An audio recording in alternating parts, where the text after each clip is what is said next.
Mirë se erdhe në Public Square. E ftuara ime për sot është Vjosa Musliu, pedagoge në Universitetin e Lirë të Brukselit, me cilën dëshiroj të flas për zhvillimet e fundit në Kosovë dhe në rajonin tonë. Vjosa, mirë se erdhe në Public Square. Mirë se u gjeta, faleminderit për ftesën. Vjosa, dëshiroj që ta nisim këtë podcast me një përjetim tuaj për ngjarjen e tmerrshme të 24 shtatorit në veritë Kosovës, pra për sulmin terrorist. Cili ka qenë përjetimi juaj personal, edhe nga vizitat apo kontaktet që mund keni pasur në Kosovë, dhe natyrisht edhe përjetimi juaj në aspektin profesional. Ajo çfarë ndodhi me 24 shtator të këtij viti nuk mund të ndahet nga situata e përgjithshme e sigurisë dhe stabilitetit ose e mungesës së sigurisë dhe stabilitetit në veri që nga viti 1999, do të me përfundimin e luftës e deri tani. Në leximin tim, situata e sigurisë edhe parametrat e stabilitetit në veri të Kosovës kanë qenë të dobta, kanë qenë jo të qëndrueshme që prej vitit 1999 e këtej. Nëse shikojmë të tërë instalimin e strukturave të Kombeve të Bashkuara në Kosovë, misionin e Kombeve të Bashkuara në Kosovë, ata e lexuan sigurinë dhe stabilitetin në Kosovë gjatë mandatit të tyre si provë kur shqiptarët edhe serbët do të ulnin armët edhe nuk do të kishte konfrontime të armatosura ndërmjet shqiptarëve dhe serbëve. Pra për një periudhë pak a shumë 10 vjeçare, siguria në Kosovë dhe stabiliteti në veri posaçërisht nga strukturat e Kombeve të Bashkuara është lexuar në këtë prizmë. Ndërsa nëse shikojmë edhe parametrat, definicionet dhe të konceptuarit e sigurisë dhe të stabilitetit edhe nga organizata, le të themi pak më konservative ose më tradicionale, atëherë vëmrej me lehtësi se siguria është shumë më e gjerë se sa mungesa e konfliktit të armatosur.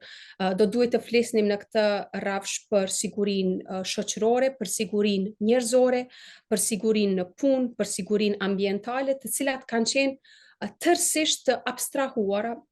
tërësisht të pa konsiderueshme në leximin e strukturave ndërkombëtare, posaçërisht në atë të Kombeve të Bashkuara. Me ardhjen pastaj të EULEX-it dhe zvogëlimit të misionit të Kombeve të Bashkuara, kemi parë një lexim tjetër, pak më të përditësuar, le të themi, të sigurisë dhe stabilitetit në Kosovë, i cili lidhe ngushtësisht me prezencën formale të institucioneve, të strukturave të sigurisë dhe të gjyqësorit në veri. Kjo ndonse ishte një hap më tej sa i përket të konceptuarit dhe të kuptuarit të sigurisë në veriun e Kosovës, prapë vazhdonte të jetë i mangët, sepse në mënyrë të vazhdueshme nuk arrinte të adresonte aspektet e tjera të sigurisë për qytetarët që jetonin në veri të Kosovës. I njëjti lexim në forma të ndryshme është bartur edhe në qeveritë e vazhdueshme vendore në Kosovë, të cilat varësisht nga momentet politike, varësisht nga ciklet politike dhe elektorale, e kanë bartur në mënyrë jo kritike këtë lexim të sigurisë dhe të stabilitetit në veri. Kur flasim për këtë evoluim të pozicionimit të aktorëve ndërkombëtar, pra UNMIK-ut dhe më pas të EULEX-it, dhe rolit të qeverive të ndryshme në Kosovë përgjatë këtyre viteve, si do ta shinit ju evoluimin edhe të situatës së sigurisë përgjithsisht në veriun e Kosovës, në raport me procesin e bisedimeve ndërmjet Kosovës dhe Serbisë? Atëherë kur flasim për situatën në veri të Kosovës, qoftë për aspektet e sigurisë ose për aspektet e pajtimit ndërmjet shqiptarëve dhe serbëve të Kosovës,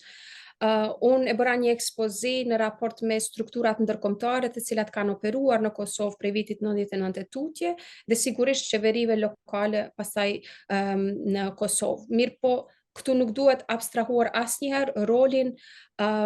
prezent, rolin e jashtëzakonshëm që shteti serb, qeveritë e njëpasnjëshme serbe, si dhe opinioni publik serb që ka vazhduar të ketë në atë hapësirë të Kosovës. Po flasim për një territor i cili është jo vetëm indikuar politikisht nga strukturat e qeverisë në Beograd, në Serbi, por po flasim edhe për një territor ku një pjesë e madhe e vendeve të punës, e pensioneve, të drejtave elementare për shkollim, kurrikulave, financohen, mirëmbahen dhe dirigjohen tërësisht nga shteti serb. Në këtë kontekst nuk duhet harruar asnjëherë rolin e vazhdueshëm që ka pas qeveria e Serbisë në raport me veriun dhe në raport me serbët e Kosovës. Dhe gjitha kjo ndoshta do të kishte një fotografi tjetër sot kur flasim në vitin 2023, nëse në prapavit të kësaj nuk do të ishin bisedimet ndërmjet Kosovës dhe Serbisë, të cilat facilitohen nga Bashkimi Evropian në Bruksel. Në shumicën e studimeve të cilat kanë shikuar me lup në procesin e pajtimit ndëretnik ndërmjet shqiptarëve dhe serbëve të Kosovës, del që në fakt serbët e Kosovës, posaçërisht serbët në veri të Kosovës, të cilët kanë pasur një trajtim tjetër nga pjesa e ndarë e serbëve të cilët jetojnë në territorin tjetër të Kosovës, nuk kanë qenë në fokus të bisedimeve në Bruksel. Nuk kanë qenë as në fokus të ndërmjetësuesve të BE-s, as në fokus të qeverisë së Serbisë, po ashtu as në fokus të qeverive të Kosovës, të cilat kanë negociuar në Bruksel. Në këtë farforme, ndonë se është diskutuar për një dialog teknik i cili kishte për bazë pajtimin ndërretnik ndërmjet shqiptarëve dhe serbëve, ajo që rëndom dhe në mënyrë jo kritike është quajtur si normalizimi i marrëdhënieve, është vënë re qartë që serbët e Kosovës, serbët e veriut, posaçërisht situata e serbëve të veriut nuk ka qenë në fokus kryesor të këtyre bisedimeve. Organizata të tjera në Beograd edhe në Prishtinë, posaçërisht pas marrëveshjes së vitit 2013 në Bruksel, po ashtu kanë treguar në vazhdimsi që raportet ndërretnike në Kosovë në fakt kanë përjetuar një rënje,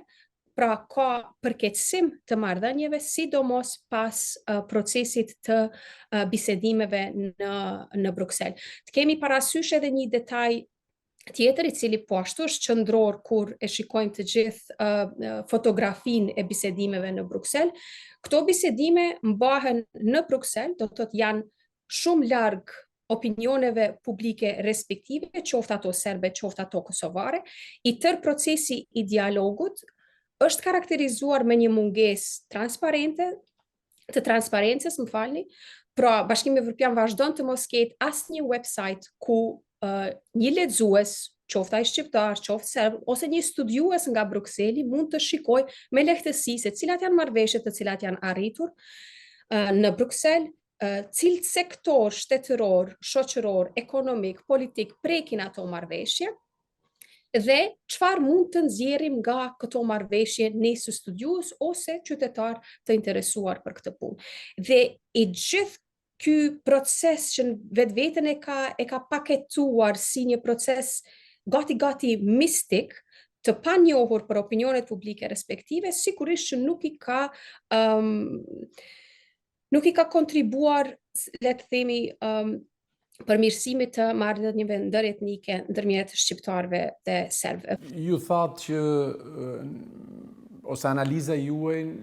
arrin në konkluzionin që nuk ka një raport të drejtë mes procesit që zhvillohet në Bruksel, pra të normalizimit marrëdhënieve të synuara mes Serbisë dhe Kosovës dhe gjendjes apo raportit ndëretnik brenda Kosovës. A ka faktor tjerë për këtë gjë, sepse në rast se i referohemi Kushtetutës Kosovës, pra pak a shumë Pakos Ahtisarit, po edhe vetë flamurit Kosovës me yje, në thelb është një lloj kompromisi që nuk reflekton domosdoshmërisht përqindjet përbërëse të popullsisë në Kosovë. A mos ndoshta kjo ka qenë një qasje e drejtë nga ana e Kosovës që çështjet që kanë lidhje me veriun ti trajtoj si çështjet një qeverie qendrore me një komunitet, në rastin fjalë minoritet serb në Kosovë? Nëse ideja e gjithë dialogut ka qenë normalizimi i marrëdhënieve ndërmjet Kosovës dhe Serbisë, atëherë do duhej parë në spektrin e përgjithshëm të tre akterëve kryesor, pra BE-s, qeverisë së Serbisë dhe qeverisë së Kosovës. Nëse qëllimi ka qenë normalizimi i marrëdhënieve, atëherë 10 vjet tutje që nga marrëveshja fillestare e Brukselit, kemi pasur përkeqësimin më të përshkallëzuar të situatës së sigurisë në vend në vitin 2023. Kjo është, besoj, provë e disa proceseve të ngecura ose jo të mirë menduara as nga ndërmjetësuesi, nga Bashkimi Evropian në këtë rast, as nga dy palët në negocim. Po ashtu duhet thënë që varësisht nëse flasim për minoritetin serb në Kosovë ose për mënyrën se si qeveria e Serbisë e trajton popullsinë serbe në Kosovë, duket se për një numër të madh të qeverive edhe në Prishtinë edhe në Beograd, qëllimi kryesor edhe qëllimi final nuk është se ka qenë gjithmonë arritja e një marrëveshje në Bruksel që do të shuante të themi gjakrat përfundimisht ndërmjet Kosovës dhe Serbisë. Të mos harrojmë që çështja e dialogut në Bruksel vazhdon të jetë një kartë e fuqishme populiste si në Beograd, ashtu edhe në Prishtinë, për arsye të ndryshme, në forma të ndryshme, por vazhdon të ushqej debate politike, vazhdon të eklipsoj probleme zhvillimore, vazhdon të eklipsoj qasje edhe politika qeverisë që do të përmirësonin jetën e përditshme të qytetarëve në Kosovë dhe të qytetarëve në Serbi, dhe në këtë pikë vazhdon të mbetet një spirancë e fortë për qeveri populiste të cilat kanë nevojë të ikin temave dhe programeve zhvillimore në vendet respektive. Leximi im për Serbinë është pak a shumë për Serbinë të paktën nën Aleksandar Vučić, por po doni edhe për Serbinë nën Boris Tadić apo Vojislav Koštunica. Është që Serbia nuk e pranon realitetin e pas luftës në ish Jugosllavi, nuk është e gatshme të njohë Kosovën dhe në një mënyrë një tjetër kërkon autonomi në veriun e Kosovës ose një lloj ekstraterritorialiteti, çka nuk inkurajon serbët që jetojnë në Kosovë për të njohur autoritetin e shtetit në cilin ata jetojnë. Mendoj që Kosova ka qenë e luhatur gjithashtu në gjitha këto vite për shkak të detyrimeve ndërkombëtare dhe nevojës për të provuar subjektivitetin juridik ndërkombëtar dhe asaj që ju e thatë dhe unë bie dakord me një lexim drejt Brukselit dhe shpeshherë edhe me përfitimet brendshme politike duke justifikuar le të themi me procesin e Brukselit. Nga ana tjetër vjen tek Bashkimi Evropian, i cili për fat keq nuk ka pasur një qasje unike në raport me Kosovën. Pra, ka demonstruar një qasje unike për shembull me Malnezi, ku përcaktoi disa kritere se si do duhet të mbahej referendumi, çfarë niveli mbështetje duhet kishte dhe në fund e njohu jo në blok, se Bashkimi Evropian s'ka personalitet juridik për ta njohur një vend blok, por u angazhua për ta njohur si i tërë. Këto tre aktorë, si do t'i lexonit ju në mënyrë që të dilet nga ky kurthi i krizave ciklike, i destabilitetit apo i paqëndrueshmërisë? Në vitin 92, atëherë kur situata politike edhe shoqërore në Bosnjë Hercegovinë kishte përshkallëzuar në atë që kulmoi me një gjenocid në Srebrenicë. Kishim 3 ministra të jashtëm të vendeve kryesore të Bashkimit Evropian, bashkë me shefin e Këshillit të Evropës, Jacques Poss-Atbot, të cilët me të zbarku në rajon, me një farë lloj triumfalizmi të momentit, besoj, e keq lexuan situatën edhe keq lexuan raportin politik në Serbi dhe deklaruan që ky është momenti i Evropës. This is the hour of Europe. Ishte një mesazh i drejtë për drejtë te Slobodan Milošević atë kohë, për t'i paralajmëruar që potencialisht Bashkimi Evropian është këtu, ju jeni vetëm 2 orë larg nga Brukseli dhe rrjedhimisht jeni problem i yni dhe me këtë problem do të miremi aktivisht ne, por po ashtu ishte edhe një mesazh tjetër drejtuar Washingtonit për të treguar një lloj balanci tjetër geopolitik, po flasim për vitin 92. Vitet e 90-ta, po edhe fillim vitet 2000 në Bashkimin Evropian kanë qenë një periudhë le themi një optimizmi e një shpresë, kanë bizotruar një lloj optimizmi që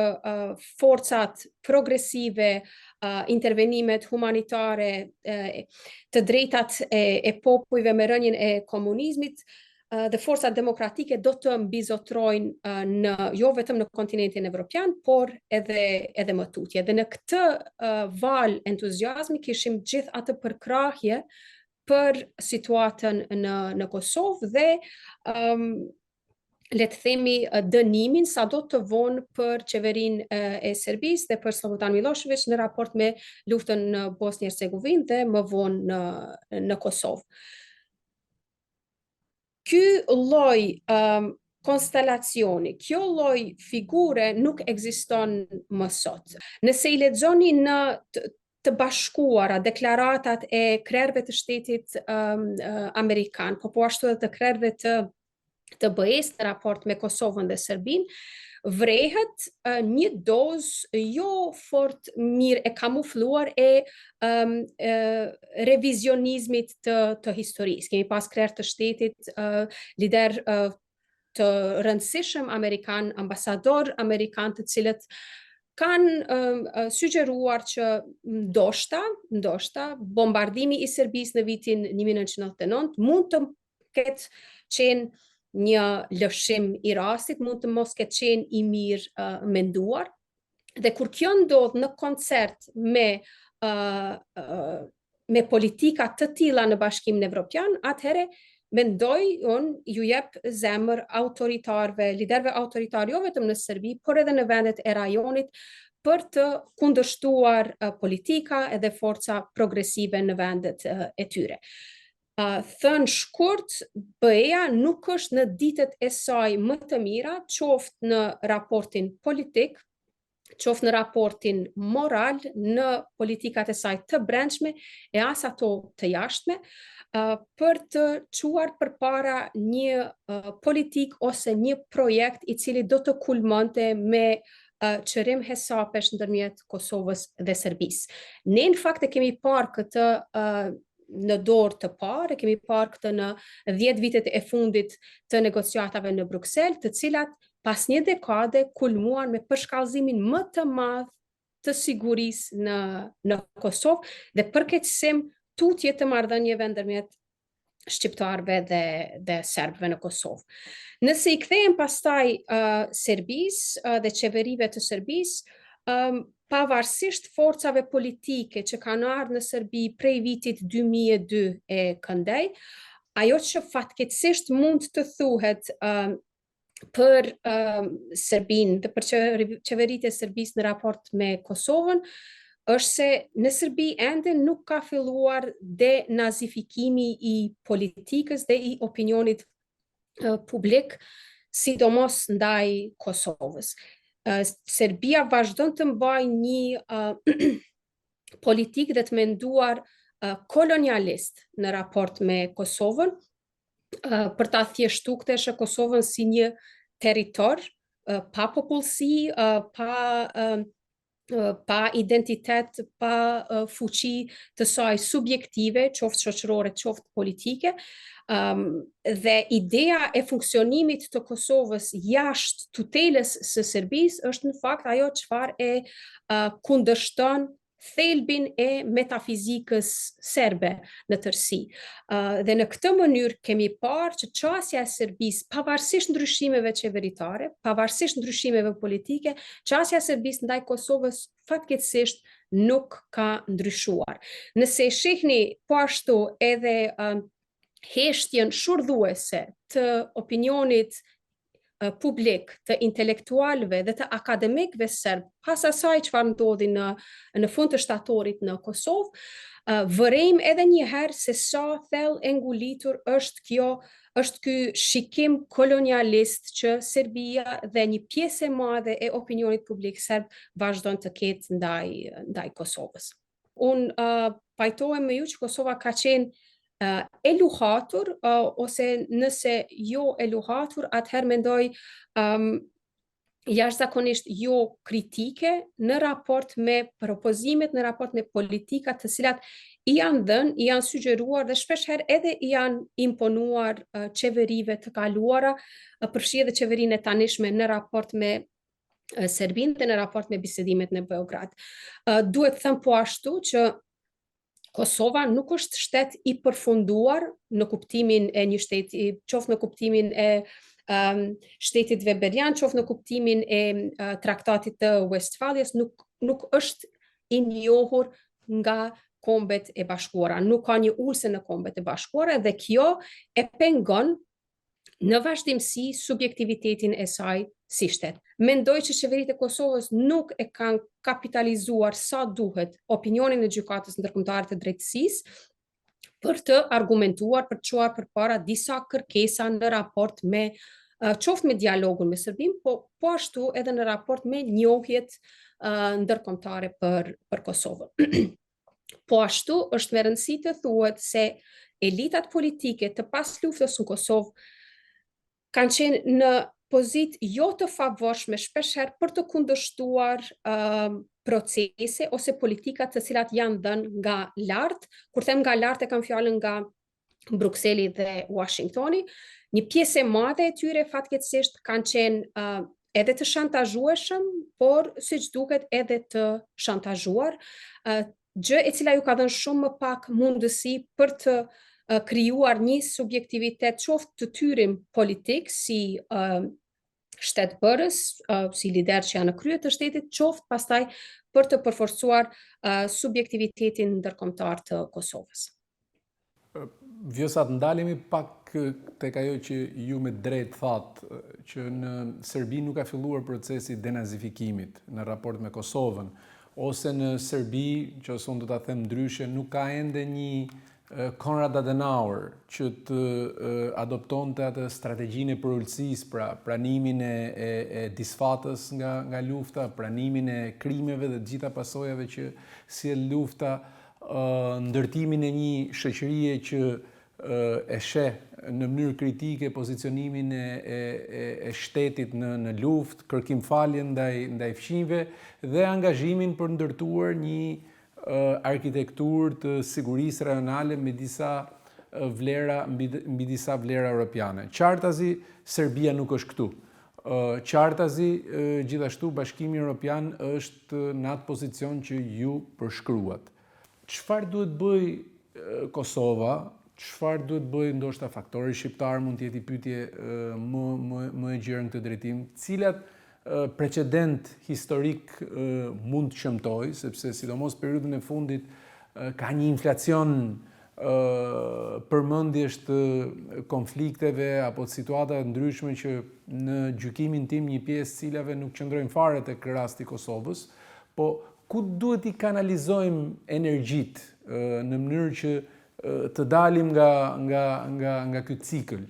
Mendoj se për elitën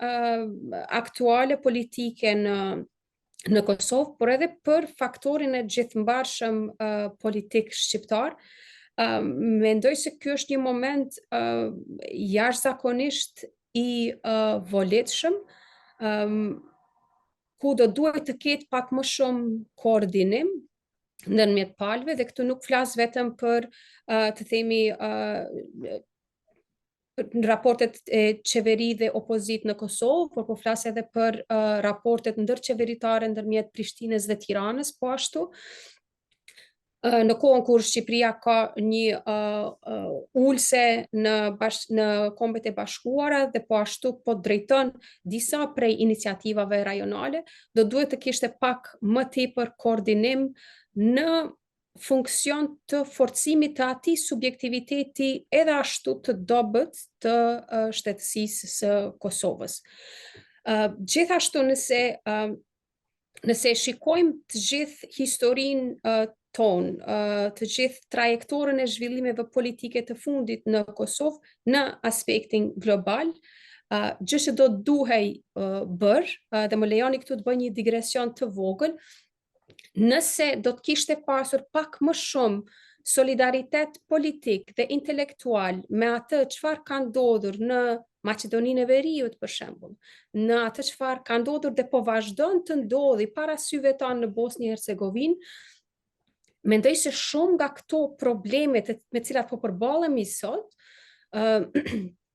do të kishim pasur, si themi, një pasqyrë pak më të detajuar dhe do të kishim qenë pak më të përgatitur për të kuptuar manovrimet e akterëve ndërkombëtar, qoftë Brukselit, qoftë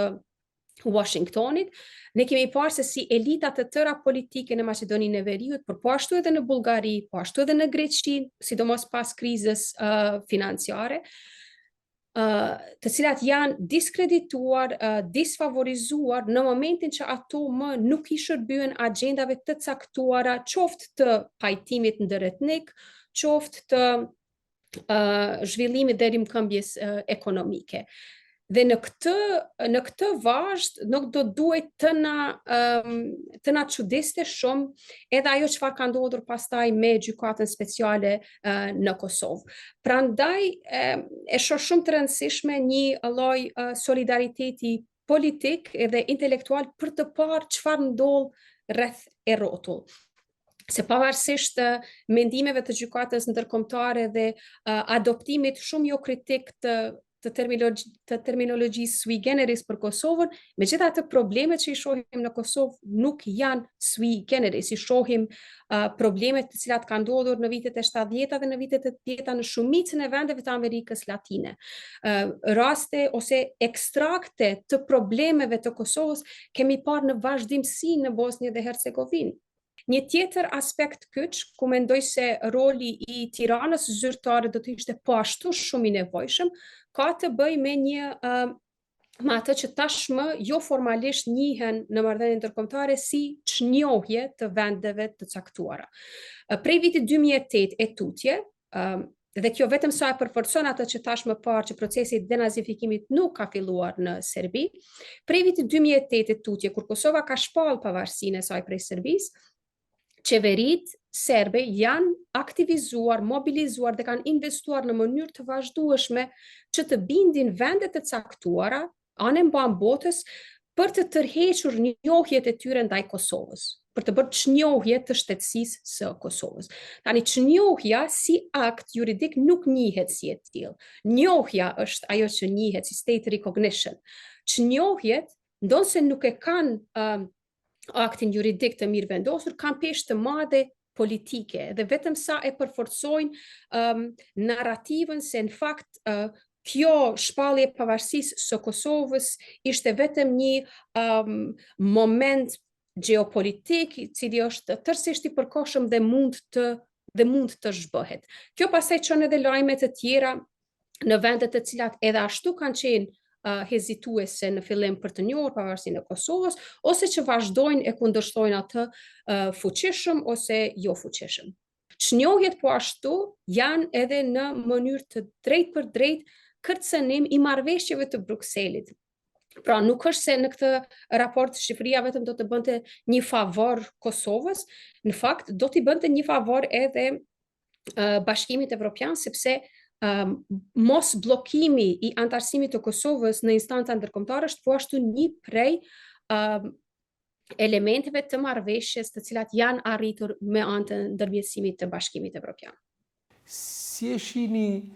kohezionin e faktorit shqiptar në radhë parë në raport me aspiratat euroatlantike, pra me ato vlerat euroatlantike dhe po kështu në raport me Serbinë dhe me politikën e Serbisë? Marrëveshja e Ohrit ka qenë e cila i dha fund konfliktit të armatosur ndërmjet shqiptarëve dhe maqedonëve në fillim të viteve 2000, ka qenë ndoshta dokumenti më ambicioz i sponsorizuar nga aktorët ndërkombëtar dhe që të paktën formalisht e ka ndryshuar situatën e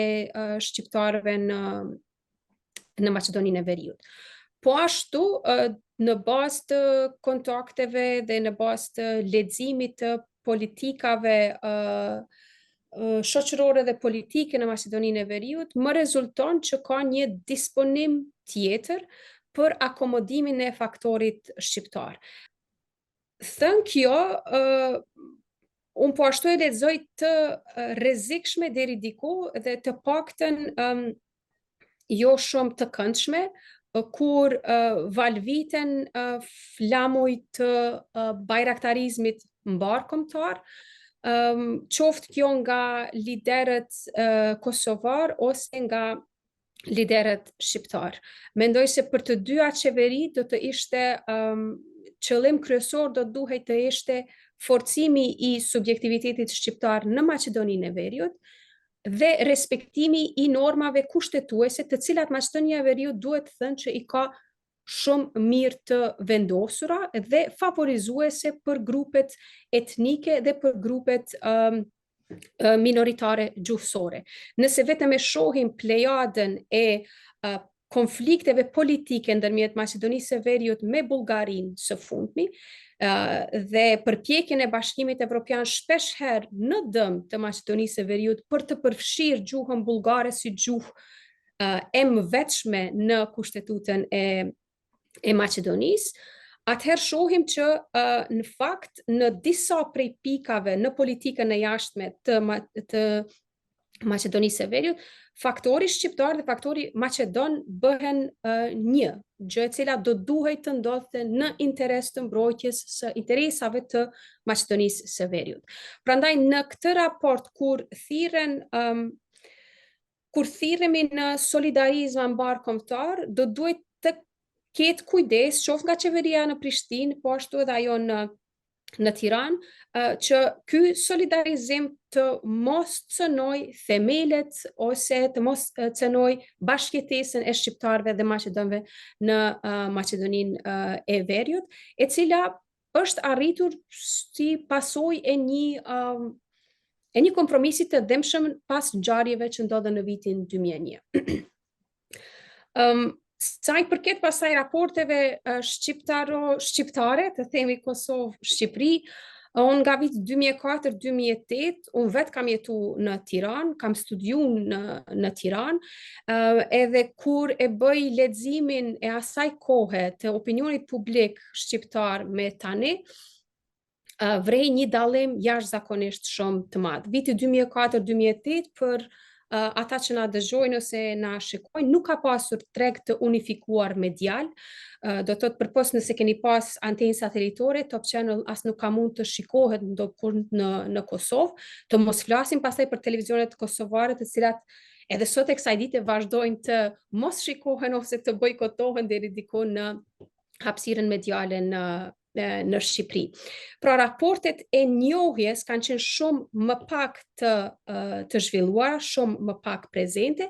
por po ashtu mund të them që opinioni publik shqiptar atë botë ka qenë shumë më pak i ngarkuar me folklorizma, me nacionalizma, me rrahje gjoksi për mbar shqiptarin ose për aspekte të tejkaluara të patriotizmit ose të nacionalizmit. Ajo që vëre unë është se situata në Kosovë,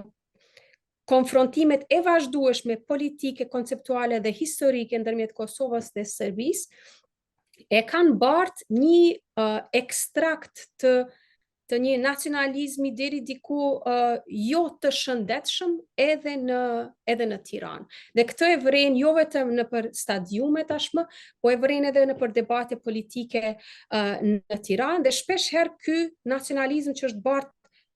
si proxy nga Prishtina në Tiranë duket më shumë si një karikaturë e nacionalizmit sesa si nacionalizëm vet. Dhe në këtë pikë mendoj që kemi bërë më shumë dëm në këtë eksport, do ta quaja kosovar, i cili pastaj është importuar në mënyrë jo kritike në çarqet intelektuale dhe publike në Tiranë. Vjosa, të falenderoj shumë për bisedën, për idetë dhe për mesazhin përmbyllës të këtij podcasti. Faleminderit juve, ishte kënaqësi.